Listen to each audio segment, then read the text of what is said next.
রাধে রাধে প্রিয় শ্রোতা বন্ধুরা, আমি পিয়ালি আছি। আজ আপনারা শুনছেন মহাভারত পাঠ।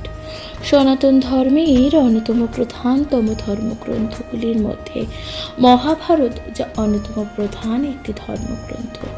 প্রিয় শ্রোতা বন্ধুরা, মহাভারতের রচয়িতা ছিলেন আদিকবি বেদব্যাস মুনি। বেদব্যাস মুনির এক অপূর্ব সৃষ্টি এই মহাভারত। মহাভারত যা রচিত আছে 1000-এরও অধিকতম শ্লোক, আছে 18টি মূল পর্ব। প্রিয় শ্রোতা বন্ধুরা, আজ আপনারা শুনবেন তৃতীয় পর্ব, বনপর্ব। বনপর্বের আজকের কাহিনী আপনারা শুনবেন সত্যবানের মৃত্যু ও যমের নিকট সাবিত্রীর বরপ্রাপ্তির কাহিনী। শুনতে থাকবেন মহাভারত পাঠ। কমেন্টে লিখবেন রাধে রাধে।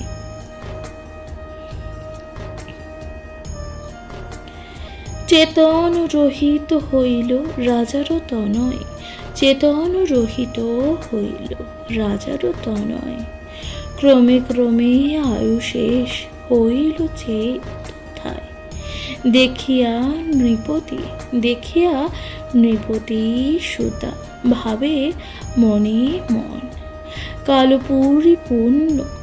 পরিপূর্ণ হইল রাজার যে নন্দন। অবশ্য আসিবে হেতা কৃতান্ত কিঙ্কর। দেখিব কেমন লয় আমারও যে ঈশ্বর। সাবিত্রী এতেক ভাবে রহে ঘোর বনে। সাবিত্রী এতেক ভাবে রহে ঘোর বনে। হেতায় ঢাকিল যম যত দূত কণে। সত্যবাণী আনিবারে কহে ধর্মরাজ। আজ্ঞাতে আসিল শীঘ্র দূতের সমাজ। যথায় কাননে পারি নৃপতির নন্দন। তাহারও নিকটে গেল যম দূত। পরিষেতে না পারিল যে সাবিত্রীর তেজে। পরিষেতে না পারিল যে সাবিত্রীর তেজে। নিরস্ত হইয়া দূত কহে ধর্মরাজে। দূত মুখে ধর্মরাজ পাইয়াছে বারতা। আপনি আসিল শীঘ্র সত্যবান যথা। দেখিয়া সাবিত্রী বলে তুমি কোন জন। দেখিয়া সাবিত্রী বলে তুমি কোন জন। ধর্মরাজ বলে আমি সবারও সমন। রাজপুত্র সত্যবান এই তব স্বামী। কালপূর্ণ হইল আছি লই যাইছি আমি। অর্থাৎ দেখুন, আপনারা শুনছিলেন সত্যবান ও সাবিত্রীর ব্রত কথা। আপনারা শুনছিলেন যে সত্যবান ছিলেন রাজা দুম্মুদ সেনের পুত্র। এবার সাবিত্রী সত্যবানকে দেখে অত্যন্ত পছন্দ তার হলো। তখন সাবিত্রী সত্যবানকে বিবাহের জন্য নিজের পিতার কাছে গিয়ে বললেন, এবং নিজের পিতাও অনেক পরে গিয়ে রাজি হলেন। রাজি হয়ে সত্যবানের সাথে সাবিত্রীর বিবাহ হল। সাবিত্রী চলে গেল তপবনে, কারণ সত্যবানের পিতা ছিল দুম্মুদ সেন, যিনি কিনা ছিলেন অন্ধ। অন্ধত্ব সুযোগ নিয়ে তার রাজ্যপাট সমস্ত কিছু বিনাশ হয়েছে, যে কারণে তারা পুরো পরিবারেই থাকেন তপবনে। সেখানেই উঠলেন নববধূ সাবিত্রী। কিন্তু কালক্রমে সত্যবানের যখন বয়স পূর্ণ হলো, সে ছিল অল্পায়ু। অল্পায়ু হওয়ার কারণে যখন তার বয়স পূর্ণ হলো, তখন সত্যবানের মৃত্যু হলো। এই কথা মুনি কাকে বলছিলেন? ধর্মরাজ যুধিষ্ঠিরকে। ধর্মরাজ যুধিষ্ঠিরকে সেই সাবিত্রী সত্যবানের ব্রতকথার কাহিনী শোনাচ্ছিলেন মুনি। এরপর বলছেন, ধর্মরাজ তখন বললেন, আমি সবারও সমন, রাজপুত্র সত্যবান এই তব স্বামী। কাল পূর্ণ হইল আজি, লই যাই আমি। শুনিয়া সাবিত্রী কহে, যে আজ্ঞা তোমার বিধির নির্বন্ধ লঙ্ঘে, শক্তি আছে কার? মায়াতে মোহিত সব, কিবা কার প্রতি? তবে সত্য ধর্ম মাত্র অখিলের গতি। এতক কহিয়া সতী ছাড়ি সত্যবানে, করজোরে রহিলেন যম বিত্তমানে। অর্থাৎ সত্যবানের যখন মৃত্যু হলো, তখন সেখানে উপস্থিত হলো যমরাজ উপস্থিত হলেন। এবার যমরাজ যখন উপস্থিত হলেন, সেখানে যমরাজ তখন সত্যবানের আত্মাকে নিয়ে যাওয়ার জন্য আসলেন। কিন্তু সাবিত্রী তার স্বামীকে ছাড়তে কোনো রকমভাবেই রাজি ছিলেন না। কিন্তু যমরাজ সাবিত্রীর কাছে তখন করজোড়ে অনুরোধ করতে লাগলেন, তুমি সরে দাঁড়াও, আমি যাতে সত্যবানের আত্মাকে নিয়ে যেতে পারি।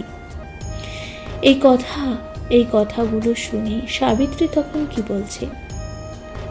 সত্যবানের পাশে আছি, তবে সূর্য সুত শরীর রহিতে লইল পুরুষ অদ্ভুত। অঙ্গুষ্ঠ প্রমাণ তনু দেখিতে যে সুন্দর, বন্ধন করিয়া নীলা চলিল যে সত্তর। দেখিয়া পতির দশা হয়ে দুঃখমতি, কিছু না কহিয়া চলে যমের সংহতি। অর্থাৎ তখন সত্যবতী অর্থাৎ সাবিত্রী তখন কি করলেন? সাবিত্রী তখন সত্যবানের যেই আত্মাকে যমরাজ নিয়ে যাচ্ছিলেন, তখন তার সাথে সাথে সাবিত্রীও যমরাজের সাথে সাথে যাচ্ছিলেন। পথে নানান রকম দুঃখ কষ্ট সমস্ত কিছু সহ্য করে যমের পেছন যাচ্ছিলেন সত্যবানের আত্মাকে ফিরিয়ে আনার জন্য।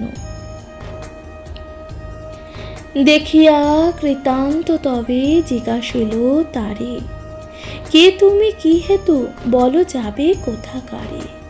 কালেতে হইল তব পতিরচে মরণ, তার জন্য বৃথা চিন্তা করো কি কারণ? অর্থাৎ যমরাজ বারবার তাকে বলছেন, আরে কে তুমি, কি কারণে যাচ্ছ, কোথায় যাচ্ছ? তোমার যে পতির মৃত্যু হয়েছে, তার জন্য যে তুমি বৃথায় চিন্তা করছো, এইটা যে কালের নিয়মে তোমার পতির মৃত্যু হয়েছে, তুমি বৃথায় এই চিন্তা করছো। আমারও বচন ঘরে যাহ গুণপতি, তরায় স্বামীর এবে চিন্ত ঊর্ধ্বগতি। ধর্মরাজ মুখে শুনি এদেক উত্তর, রাজার নন্দিনী কহে করি জোর কর। অর্থাৎ তখন বলছে, তরায় স্বামীর এবে চিন্তা তখন ঊর্ধ্বগতি। এবার ধর্মরাজের মুখে এই সমস্ত কথা শুনে তখন রাজার নন্দিনী করজোড় করে বলছেন, আমিও যেতে চাই আমার স্বামীর সাথে। এবার রাজনন্দিনী অর্থাৎ এখানে সাবিত্রীর কথা বলা হচ্ছে। যে কিছু কহিলে প্রভু সব জানি আমি, কেবা কারো ভাই ও বন্ধু, কেবা কারো স্বামী, সহজেই সংসার ও মিথ্যা বিশেষ আমার, মায়া বসে কি কারণে যাব যে পুনর্বার, কালো পূর্ণ মরে পতি দুঃখ নাহি ভাবি, সকলেই মরিবে কেহ নাহে চিরজীবী।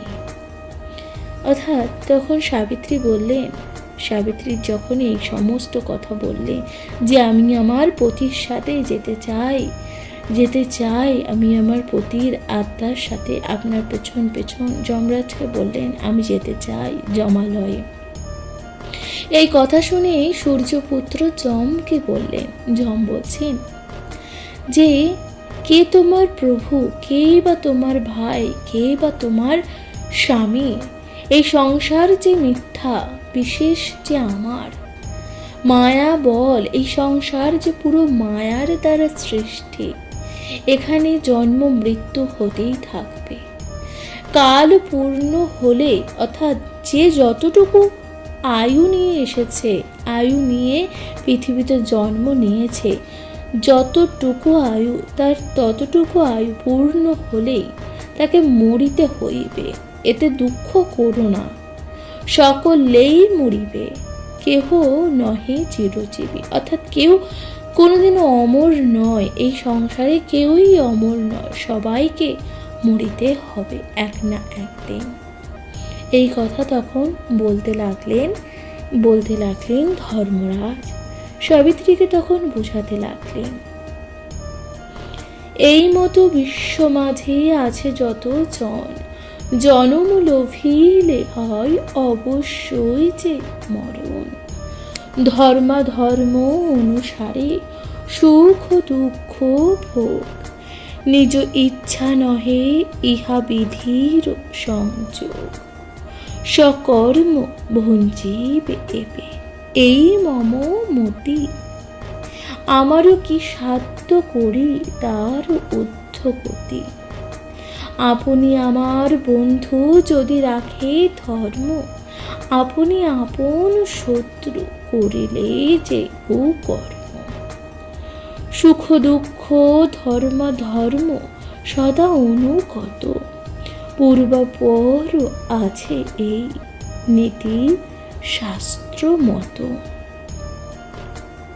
সে কারণে প্রাণপণে করিবে ধর্ম, সতের সঙ্গতি হইলে করে নানান কর্ম, সংসারের সার সঙ্গ বলে মুনিগণে, সঙ্গ দোষে চোর হয় সাধু হয়, সঙ্গ দোষে চোর হয় আবার সাধু হয় সঙ্গ গুণে। তাই দেখুন এখানে বলা হচ্ছে যে এই জগৎ সংসারে মানুষের জন্ম হয় কর্ম করিবার জন্য। সে ভালো কর্ম করলে তাকে ভালো ফল পেতে হবে, অথবা খারাপ কর্ম করলে সে খারাপ হবে। যেমন ধরুন, একটি ভালো ব্যক্তি কোনো চোরের সাথে যদি মিলিত হয়, তাহলে সে সঙ্গ দোষে কিন্তু সে চোরের মতনই আচরণ করবে। আবার সেই চোর যদি কোনো সাধু সন্তের সাথে মেশে, তখন কিন্তু সেই চোর কিন্তু এক সময় সাধু হয়ে উঠবে। তাই এখানে বলা হচ্ছে সঙ্গ গুণ আর সঙ্গ দোষ যা খুবই গুরুত্বপূর্ণ। সাবিত্রীর মুখে শুনে এতেকো ভারতী পরম সন্তুষ্ট হয়ে বলে, মৃত্যুপতি পৃথিবীর সাধবী তুমি, নৃপতির সুতা তোমারও জননী ধন্যা, ধন্য তব পিতা। অর্থাৎ সাবিত্রীর মুখে এই কথা শুনছিলেন ভারতী। তখন কি বললেন, তুমি সত্যি ধন্য। মৃত্যুপতি এই কথা শুনলেন। মৃত্যুপতি কে ছিলেন? যমরাজ এই কথা শুনছিলেন। তখন বলছেন, তুমি সত্যি সাধবী, ধন্য তোমার পিতা এবং ধন্য তোমার মাতা, যে তোমার মতন এক কন্যারকে জন্ম দিয়েছে। এই কথা তখন যমরাজ বলছিলেন কাকে? যমরাজ বলছিলেন সাবিত্রীকে। সত্যবাণী ছাড়ি তুমি মাগো অন্য পর, যাহা ইচ্ছা মাগি লও আমারও গোচর। তখন যমরাজ না পেরে তখন বলছেন, তুমি অন্য কিছু বর চাও সত্যবানকে ছেড়ে, সত্যবানের কে ছেড়ে তুমি আমার কাছে যা খুশি তাই বর চাইতে পারো, আমি অবশ্যই তা পূরণ করব। শুধু সত্যবানের জীবন যা দেওয়া সম্ভব নয়। সাবিত্রী তখন কহিল, যদি হলে কৃপাবান, অপুত্রক আছে পিতা, দেহ পুত্র দান। যম বলে, তারে আমি দিনু পুত্র বর, যাও শীঘ্র গতি তুমি আপনার ঘর।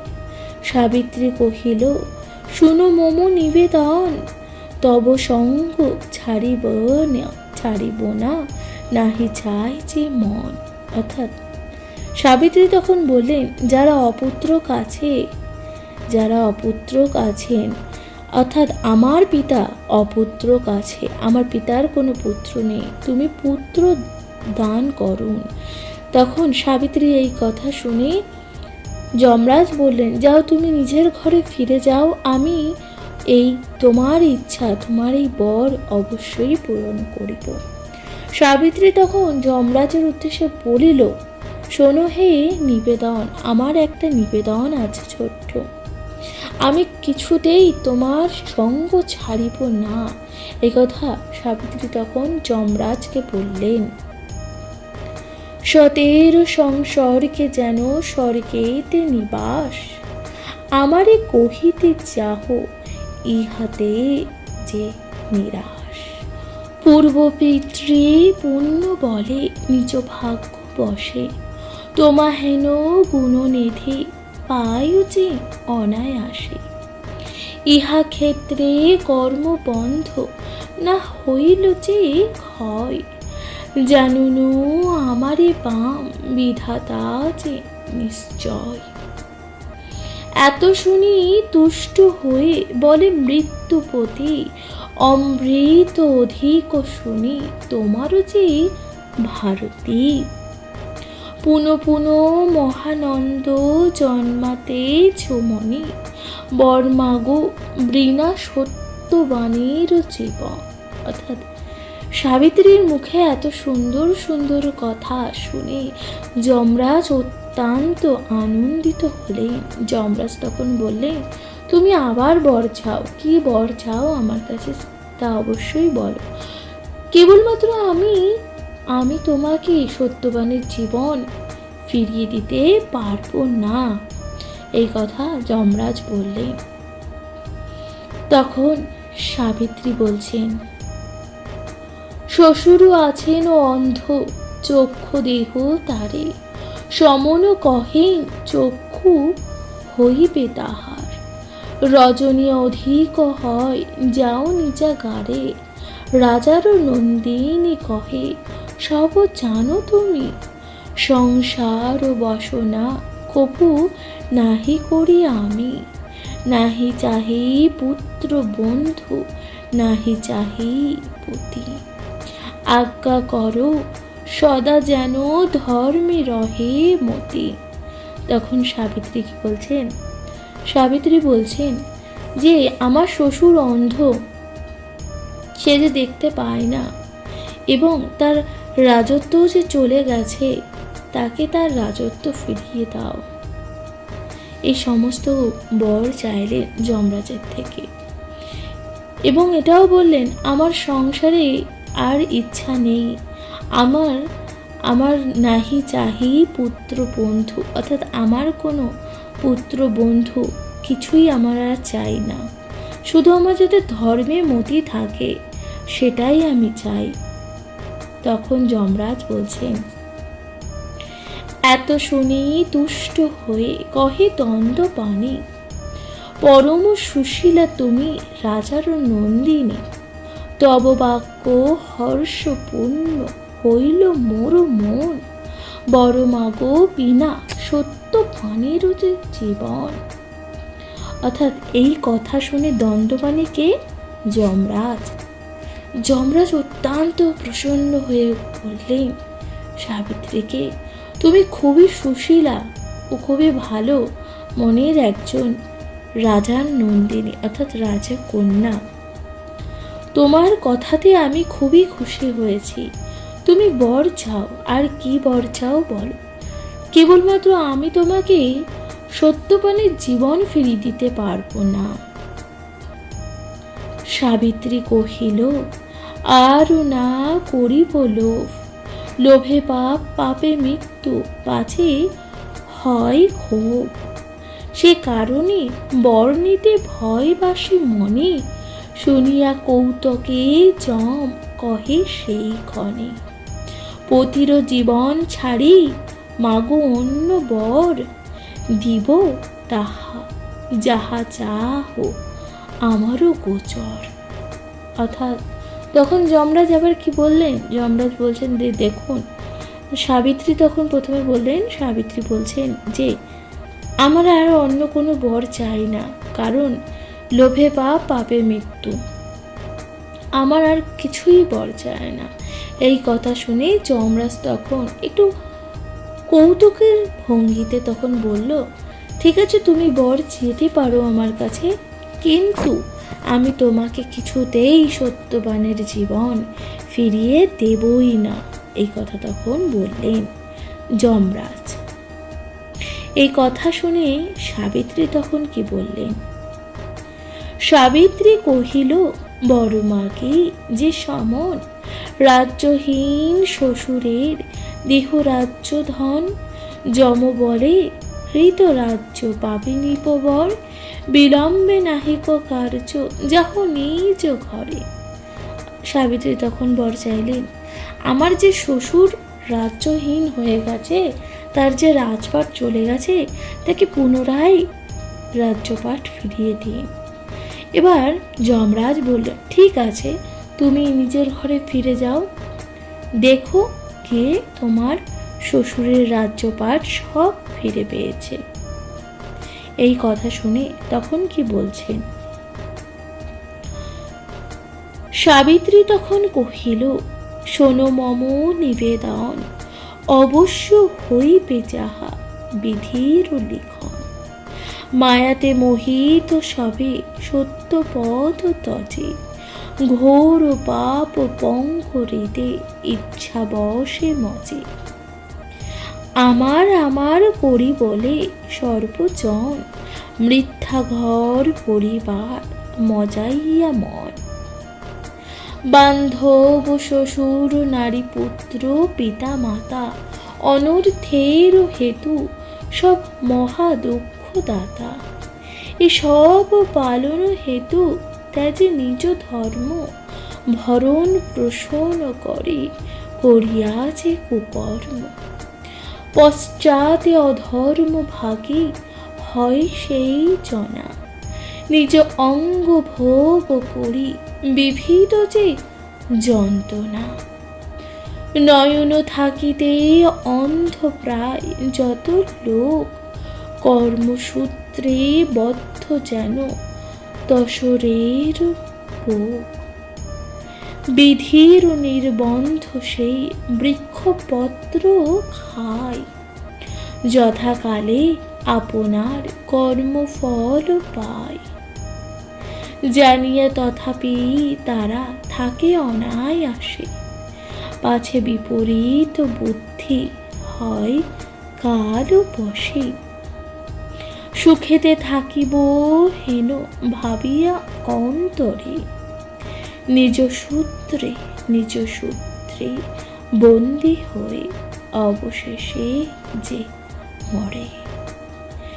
সেই মতো পৃথিবীতে হইল যত লোক, মায়া মোহে মুজি সবে, শেষে পায় যে শোক, সংসারে অসার প্রভু সার ধর্ম পথ, তাহা বিনা নাহি মম অন্য চেয়ে মনোরথ, গৃহে মোর ঘোর মহাবন্ধে, যেতে কদাচন নিশ্চয় জানিব দেব নাহি মন। সর্বহারা কাঁদে প্রাণ চিন্তার হুত আসে, শীতল হোক দেব তোমারও আবাসে। আজ্ঞা করো মুহূর্তে থাকিব সংহতি, এত শুনি তুষ্ট হয়ে বলে মৃত্যুপতি। তোমার চরিত্র ধন্য লাগে চমৎকার, অগোচর নহে মম অখিল সংসার। অল্পকালে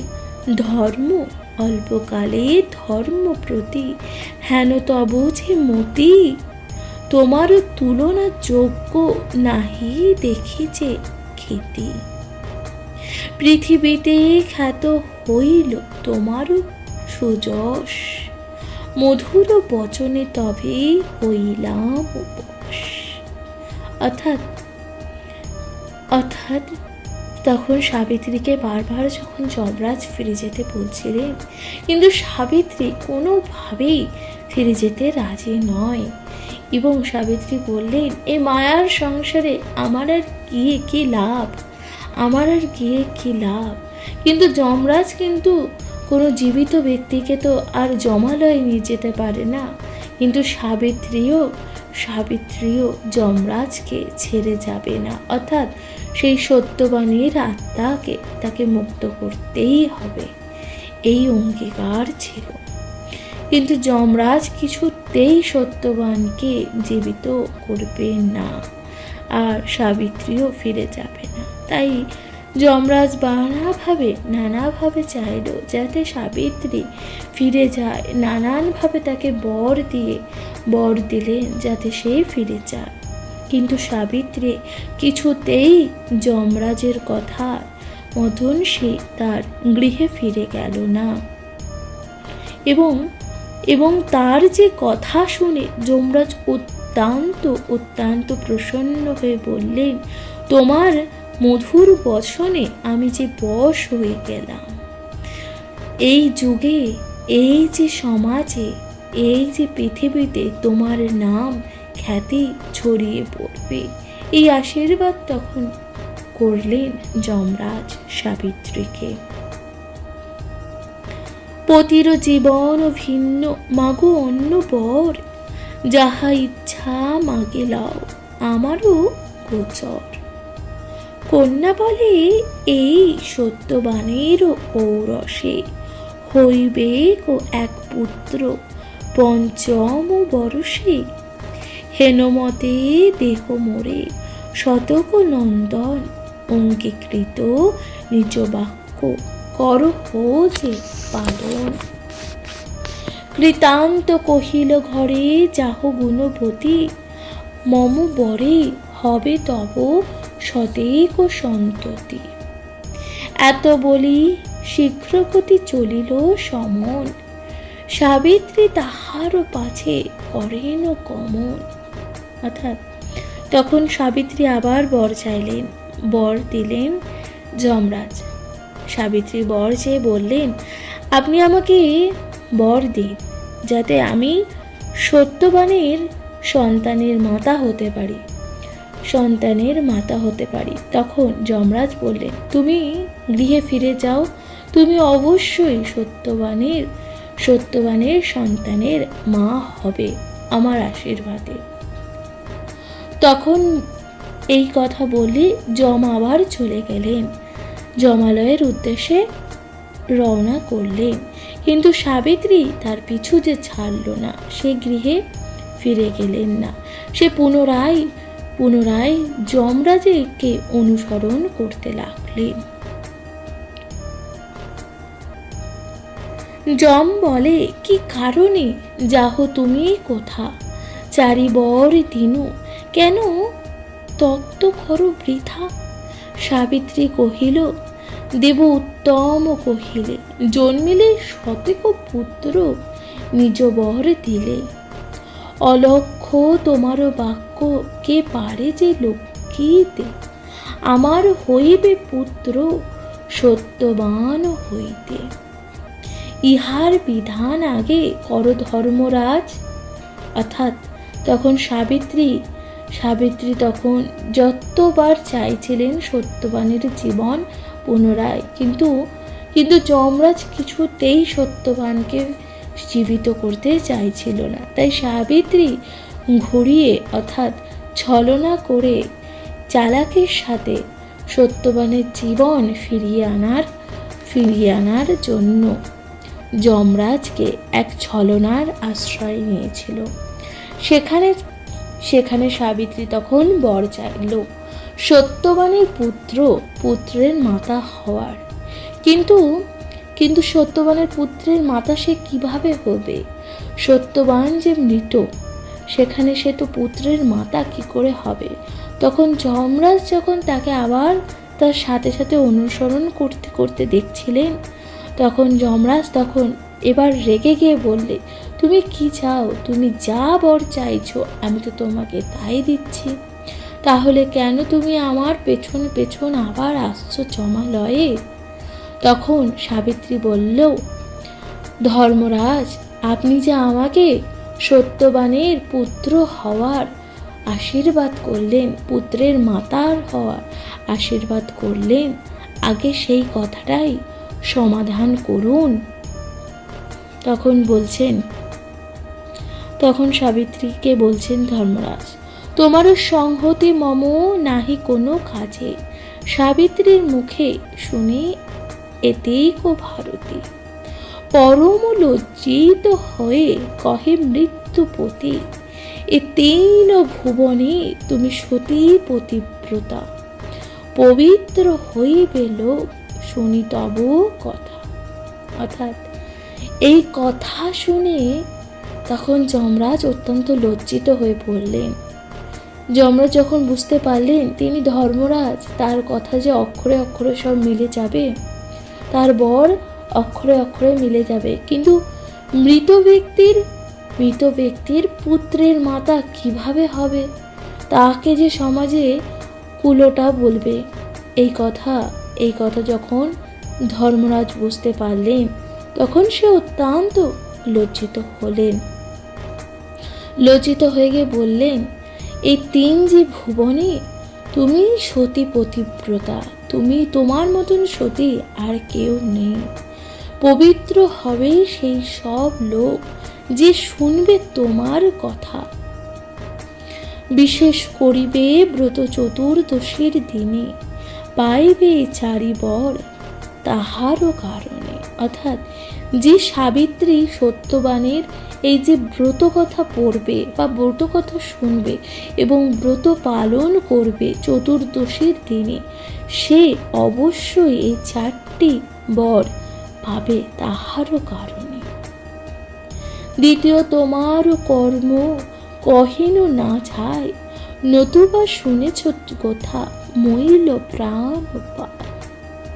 লহত তোমার প্রতি রাজা সত্যবান, কৌতকে গমন করো আপনার স্থান। অর্থাৎ তখন যমরাজ একেবারেই অসহায় হয়ে গেলে, নিজের কথা কিছুতেই সে ফেরাতে পারবে না। সাবিত্রীকে দেয়া বর সে কিছুতেই ফেরাতে পারবে না।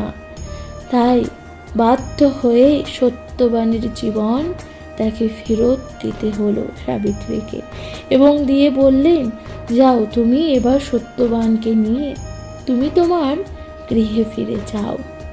তোমার স্বামী রাজা হলো, সত্যবান পুনরায় জীবন পেল তোমার কারণে, তুমি তাকে নিয়ে গৃহে ফিরে যাও। কৌতকে গমন করো আপনার স্থান, যেই ব্রত সাধিলে সতী বসিয়া অহর নিশি, লোকে পরে কহিবে সাবিত্রী চতুর্দশী। ভক্তিভাবে এই ব্রত করে যেই জন, পাইবে পরম পদ না যায় খণ্ডন। অর্থাৎ তখন যমরাজ সাবিত্রীকে আশীর্বাদ করে বলল, যে ব্যক্তি এই ব্রত, যে ব্যক্তি অর্থাৎ যে মহিলার কথা বলা হচ্ছে, এই ব্রত পাঠ করবে, এই ব্রত পালন করবে। সাবিত্রী সত্যবানের এই যে সাবিত্রী চতুর্দশী ব্রত ভক্তি ভরে পালন করবে, সে পরম পদ লাভ করবে, এটা খণ্ডন হবে না। তোমার মহিমা যেবা করিব স্মরণ, আমা হইতে ভয় তার না রবে কখন। অর্থাৎ সাবিত্রীকে এই কথাও বলল যে তোমার এই মহিমার কথা স্মরণ করিবে যে স্ত্রীলোক, তার মনে আমার ভয় কিন্তু আর থাকবে না। যাও শীঘ্র গৃহে যাও, লয়ে নিজ স্বামী, পৃথিবীতে ভোগ করো পরম কৌতকে। অন্তকালে দুইজনে যাবে যে কৃষ্ণলোকে। এত বলি মৃত্যুপতি ছাড়ে সত্যবানের, আনন্দ বিধানে চান আপনার স্থানে। মহাভারতের কথা অমৃতের সমান, কাশীরাম ও দাস কহে শোনো হে পুণ্যবান। অর্থাৎ তখন যমরাজ খুব আনন্দের সাথে বললেন, যাও তুমি ফিরে যাও, সত্যবানকে নিয়ে পৃথিবীতে সুখে শান্তিতে আনন্দে জীবনযাপন করো। যখন তোমাদের জীবন দশা পূরণ হবে, সময় পূরণ হবে, তোমরা বিষ্ণুলোকে স্থান পাবে। এই বলে মৃত্যুপতি তখন সেখান থেকে চলে গেলেন এবং পুনরায় সাবিত্রী তার স্বামী সত্যবানকে জীবন ফিরিয়ে নিয়ে আসলেন স্বয়ং যমরাজের কাছ থেকে। আপনারা শুনছিলেন মহাভারতে এই যে সত্যবানের মৃত্যু ও যমের নিকটে সাবিত্রীর যে বর প্রাপ্তির ঘটনা। আপনাদের কেমন লাগলো মহাভারত পাঠ অবশ্যই লিখে জানাবেন, কমেন্টে লিখবেন। রাধে রাধে। শুনতে থাকবেন মহাভারত পাঠ।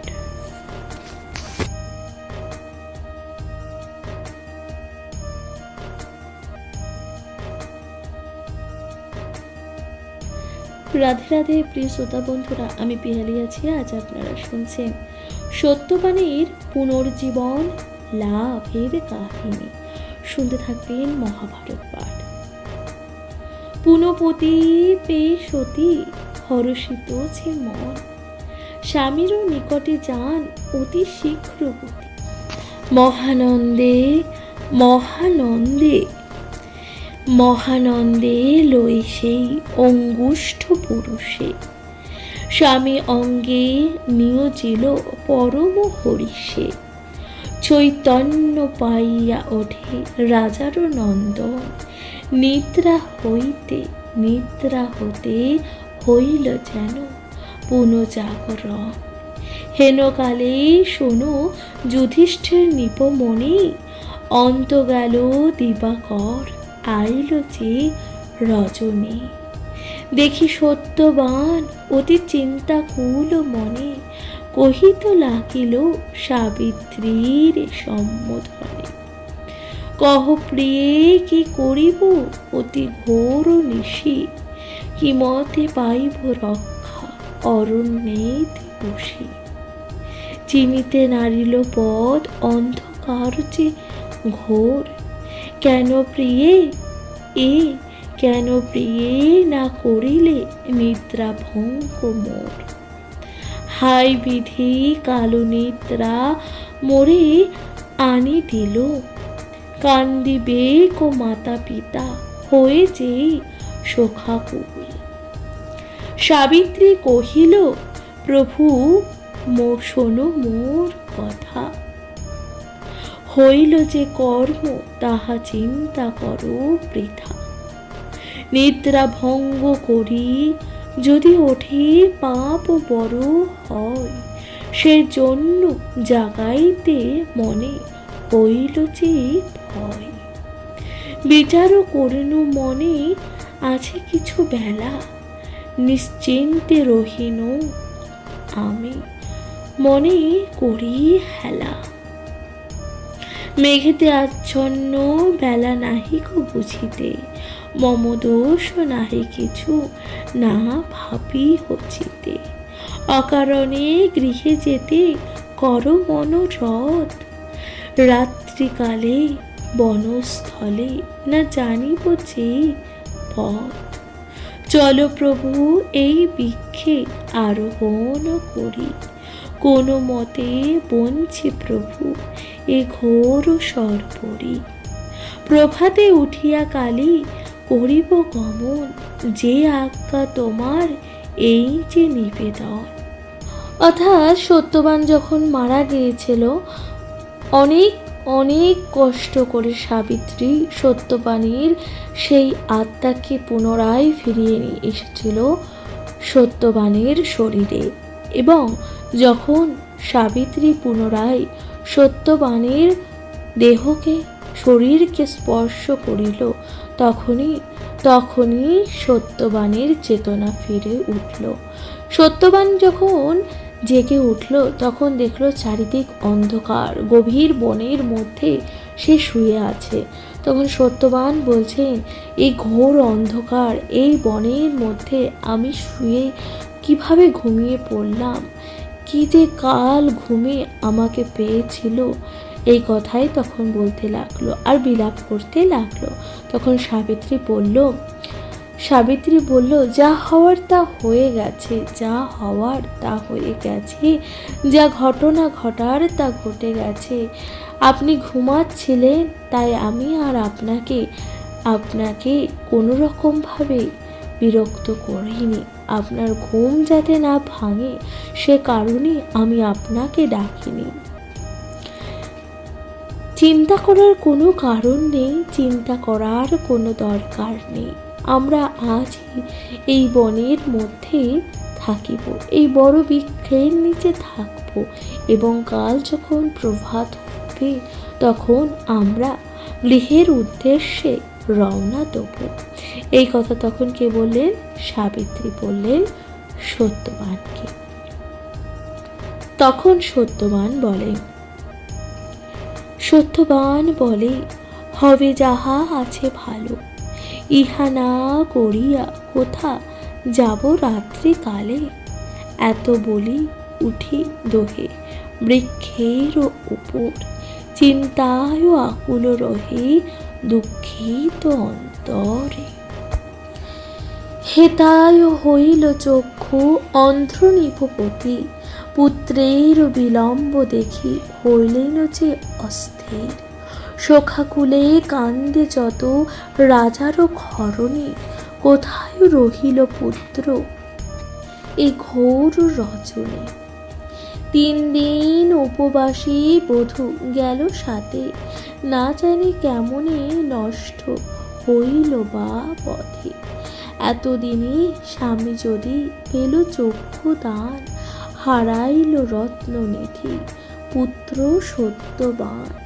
হাই বধূ গুণবতী নন্দিনীর সমান, তোমাদোহে না দেখিয়া ফাটে মোর প্রাণ।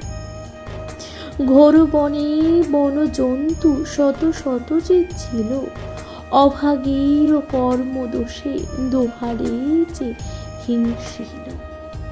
নাম ধরি কান্দে ওঠে দম্পতি দুজনে, কারণ জানিতে আসে যত মুনি স্থানে।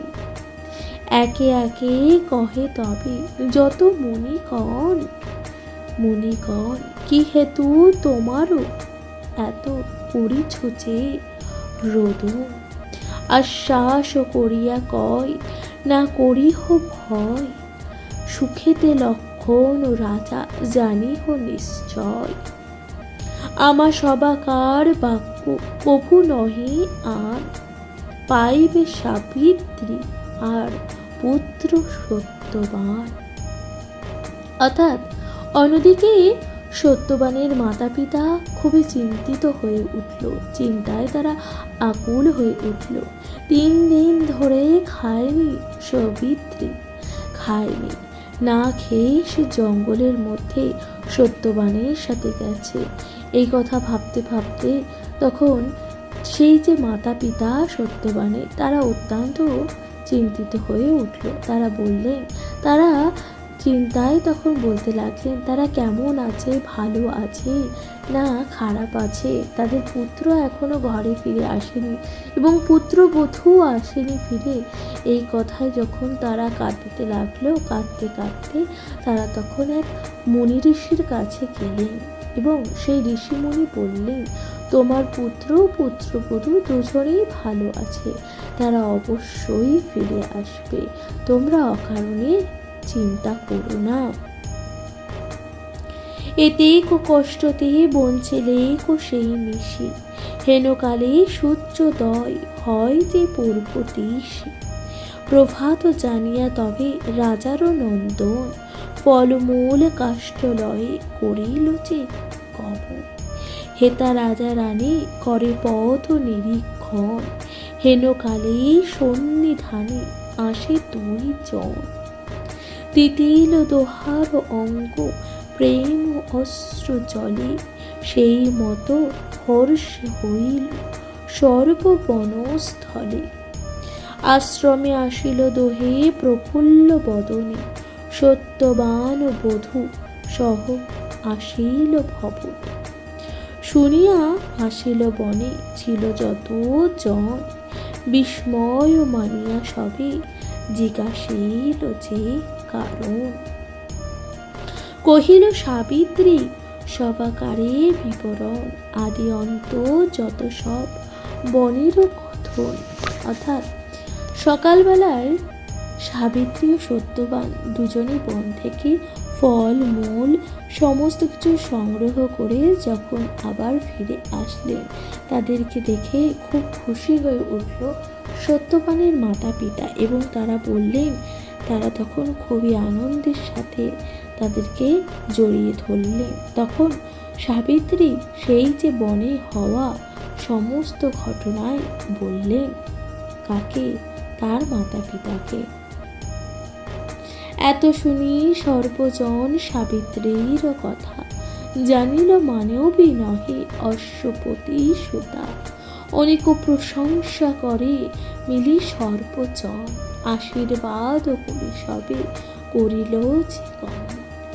সাবিত্রীর চরিত কথা শোনো রাজা রানী, আপনারে কৃত কৃত্যা ভাগ্যবতী মানে। স্নান দান করি রহে হরিশ অন্তরে, শোনো ধর্মরাজ তার কত দিনান্তরে। প্রিয় শ্রোতা বন্ধুরা, তখন কি হলো? সাবিত্রীর এই কথা শুনে, অর্থাৎ সাবিত্রীর এই সমস্ত কথা শুনে সবাই সাবিত্রীর খুব প্রশংসা করতে লাগলেন। সমস্ত কিছু শুনে সাবিত্রী প্রশংসা করতে লাগলেন। শত্রু জেনে নিজ রাজ্য নিল সত্যবান, সাবিত্রীর শতপুত্র হইল যথাকালে। অর্থাৎ যমরাজের আশীর্বাদ মতন তার শ্বশুরের দৃষ্টি ফিরে এলো।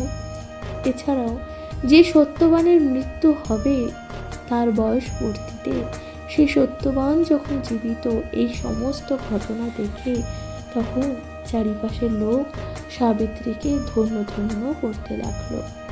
কালক্রমে সত্যবান শত্রুদের থেকে তার সে রাজ্যকে পুনরায় উদ্ধার করিল এবং সাবিত্রীর 100 পুত্র হইল। দুই কুল উদ্ধারিল আপনার কোণে, অন্ধ পাই চক্ষু মৃতজনে পায় প্রাণ। অপুত্র কো পায় রাজা হইল পুত্রবান, জন্মাইল আপনার শতেক সন্ততি। ভ্রষ্ট রাজ্য উদ্ধারিল সতী গুণপতি, এই হেতু সর্বজন ভুবন ভিতরে। সাবিত্রী সমান হও আশীর্বাদ করে, পূর্বের বৃত্তান্ত এই ধর্মের নন্দন। দ্রৌপদীর দেখি আমি তাহার যে লক্ষণ, এত বলি নিজ স্থানে গেল মুনিরাজ। আনন্দ বিধানে রহে পাণ্ডব সমাজ। ভারত চরিত্র রহে মহামুনি ব্যাস, পাঁচালীর প্রবন্ধে বিরচিল যে কাশিরাম দাস। অর্থাৎ যে মুনি যুধিষ্ঠিরকে এই সমস্ত কথা বলছিলেন, সাবিত্রীর উপাখ্যান বলছিলেন, সেই মুনি তখন বললেন, আমি এই সমস্ত গুণ দ্রৌপদীর মধ্যে দেখতে পাই। সাবিত্রীর সেই সকল গুণ আমি দ্রৌপদীর মধ্যে দেখতে পাই।